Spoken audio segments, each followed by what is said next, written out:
Kyle, do you plan on playing Brock Purdy against the Rams? No, Brock's the only guy for sure. No, I don't plan on playing. What went into that decision?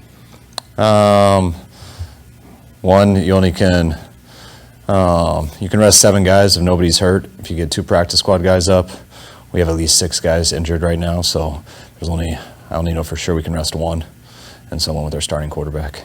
Any thought to play Brandon Allen as well as Sam Darnold? Not right now. I mean, he'll be ready. He'll get some work in the week, but we're going like it's Sam right now.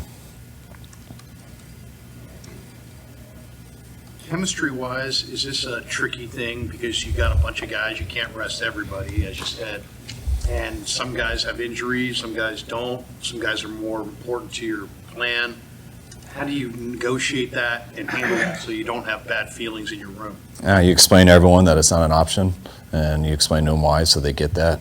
And it's pretty easy to understand when you got to dress 48 people so you only can pick 5, and you have more than 5 guys injured. So the guys who are injured are already not playing. So how many other guys do you get to pick? I can pick 2 up from practice squad, but that's all. So unless we start cutting a bunch of players, there's no other option. So guys got to be in uniform. They got to be ready to go. It's nice with Brock because he can still be in a uniform and not count because he can be the 3rd quarterback, which if that happened, we'll decide whether to put him in uniform or not so he could go in and hand it off if that happened. But you just got to explain it to the guys. And also, it's, you work hard to get a off week in this league. I think off week helps a lot of people, especially if you handle it the right way and stuff. And just this time of year, it allows guys to get a little fresher and stuff, which you don't want is 2 off weeks. No one gets 2 bye weeks, and we earned ours next week. We just didn't know we were going to do it already. So we got to make sure we get something out of this week. And we've been in this situation before where we earned a bye week. It was in 2019. But we didn't know we earned that until about 8:30 at night on the last play of the game versus Seattle. It was the first time it hit us. When the play before that, we might have been playing that Saturday. So we were very thankful we earned that. We need that rest, and we got it that week. Yes, we're in that situation, but we already know we're there. And so that's why guys' minds got to be right this week. 2 bye weeks isn't good for anybody. And that's why this isn't one. And I know all these questions. Those are things you first think of. I do, because I didn't expect to know this Sunday night coming back on the plane. But once you do sit and the reality hits and you think about it, you look at how a 53-man roster works with 48 guys and only allowed 2 practice squad flexes. You realize, 1, it's impossible, but 2, it's also not the best thing for the team. Which are you more willing to live with? The chance that someone could get hurt who's very important to you, or the possibility that your team would be too rusty and not ready for that first game?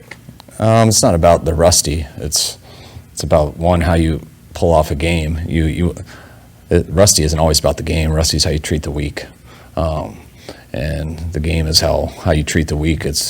Game's 3.5 hours of, to me, what unfolded throughout the week, and then you just get to cut it loose. So that you got to play accordingly. You got to watch how the game's going and be as smart as you can. I also think people win in playoff games because you're a team. And yes, good players put you over the hump and everything, but you want to rest a good player, go watch what happens to all the other role players. You lose your whole role players before you go to a playoff, and you just depend on your quote-unquote good players. You're going to be a lot of trouble there too. So it is what it is. Our goal is to get better this week. Our also goal is to not have anyone injured, which we're going to, but both of those are at risk. We're going to work our hardest to do it, but resting the obvious ones sometimes can be the reason you lose, because you lose all guys that you need to win that game. What allows big players to kind of do stuff that put teams over the hump that fans can see is a lot of what happens with all the other guys who do a lot of the dirty work and stuff that give you a chance. So everyone's so important when you go through a playoff run. So what is the practice plan for Brock this week? Brock, we're treating this as a normal week. So this is a normal Wednesday at this time of year, which means we go half speed on everything. We don't do anything full speed this time of year on a Wednesday. Brock will get half of the reps with the one. Sam will get the other. I want our team to treat this week as Brock going down on like the first play of the game. Now, that's why I want them both repping it. I want Brock to get some work this week, and that's something I'd like us to be ready for if that unfortunately did happen. Thursday, when it's all full speed, I'll probably give Sam majority of them. We'll talk about that after today, and Friday we're back to walkthrough. I did truly comprehend everything you said. I'm sure. But might it be good for 35-year-old left tackles to have two bye weeks?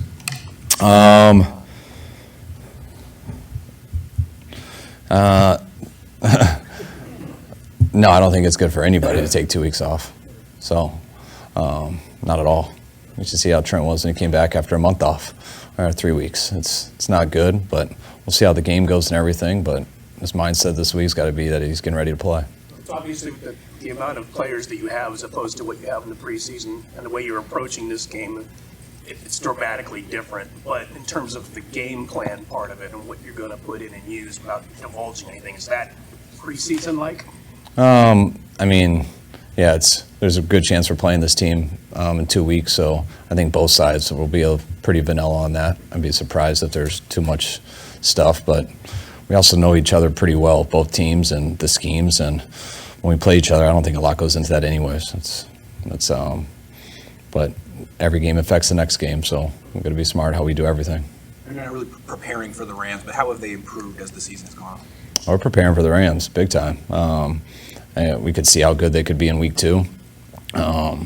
Anytime that you have a quarterback like Matt Stafford, who is as good as anyone that I've ever studied, and anytime you have that, you always have a chance. I mean, he's always that guy.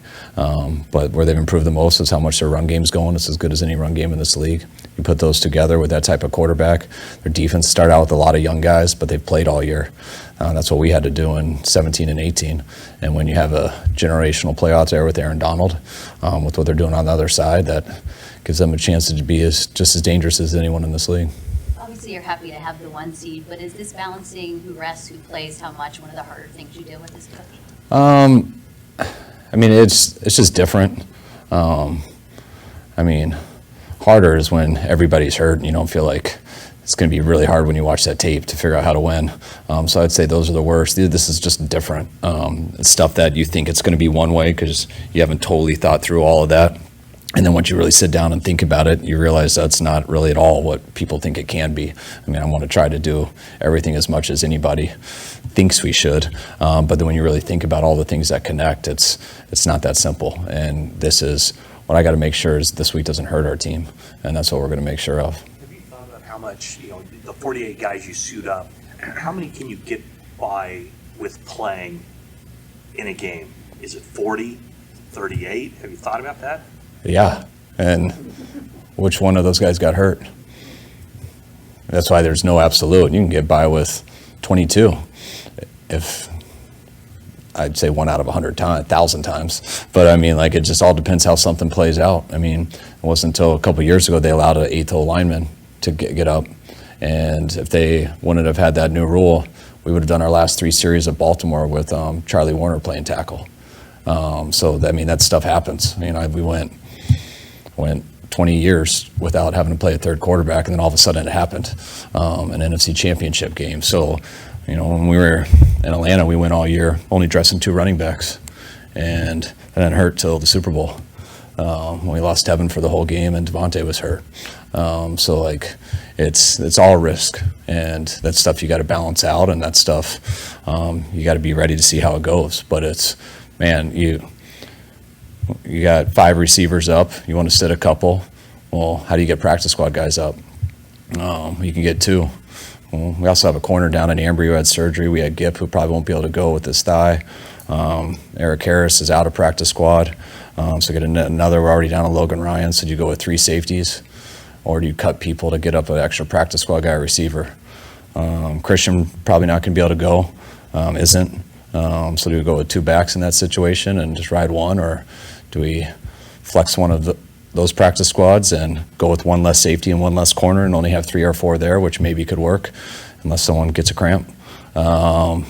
It's everything. So I want to waste your guys' time learning it. Just like I don't waste my time learning all the injury names for Eric. But it's not easy.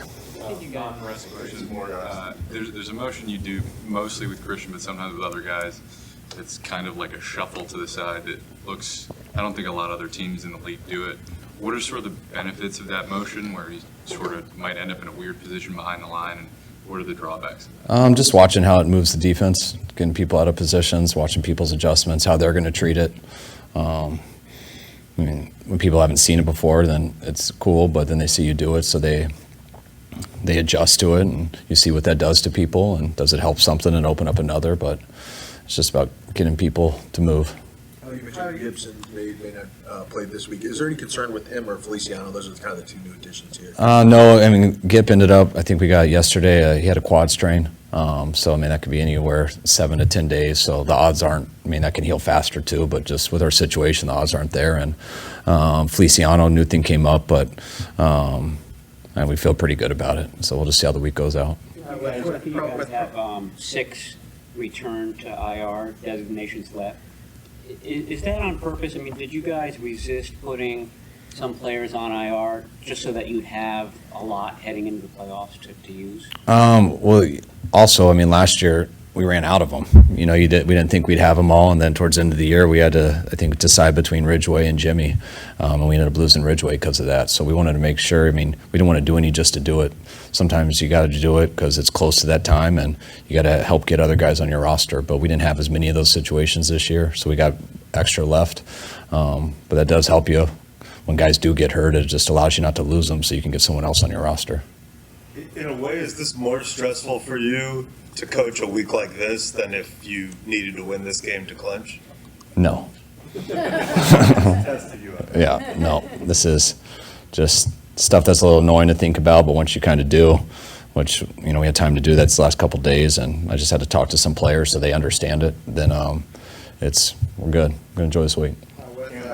With Pro Bowl stuff coming out officially later today, can you kind of just put in perspective? I mean, you're supposed to get a slew of guys probably today. I mean, you came into this franchise and there were none in 2016. Just how you and John have built this roster to this level. I mean, I just think it's been real cool that most of our Pro Bowlers, I feel like, have come from here. You know, I know, you know, we brought in Christian, you know, we brought in Trent, but it was just cool watching some of these guys who we go back and watch playoff games from 2019 and stuff, and you just see rookies out there, second rookies with Greenlaw and Debo, and second-year player like with Fred, first-year player with Bosa. You just think of some of those guys who came here and now they're kind of household names, and they do it year in and year out, and it's cool. I mean, it's awesome when you bring in someone like Christian, someone like Trent, just different type of players that we got a chance to add to this group, but think of some of the stuff we had to go through to build this up, and it's just really cool. We hit on some guys that weren't only just talented guys, but really made of the right stuff, which has allowed them to turn themselves into that and continue to get better each year after. Kyle, as we end the Walter Meek Man of the Year voting, what makes Eric just so deserving for his leadership on and off the field after 4 nominations? Just out. He does it day in and day out, year round. Like, I didn't even know about all this stuff till, you know, I've been here long enough to where I gradually hear about it. And, you know, he doesn't do it just for everyone to know about it. He does it because he has a passion for it. I know how, you know, with where he's from, being close to here, and how much he's helped for that area. I know Eric truly loves it, is truly a great person in that way. And I know how much all of our team looks up to him in that way on kind of handle all social issues and just really how to be the best person you can. All right, injuries for today. Armstead won't practice. Christian McCaffrey won't practice. Ross Dwelly won't practice. John Feliciano won't with back. Ambry with the surgery he had. Elijah Mitchell won't practice. He's sick. Gibson has a quad. He won't practice. Jair Brown, knee, won't practice. Juwan Jennings and Jalen Moore are both limited with their concussions from a couple weeks ago. And Aaron Banks and Danny are full.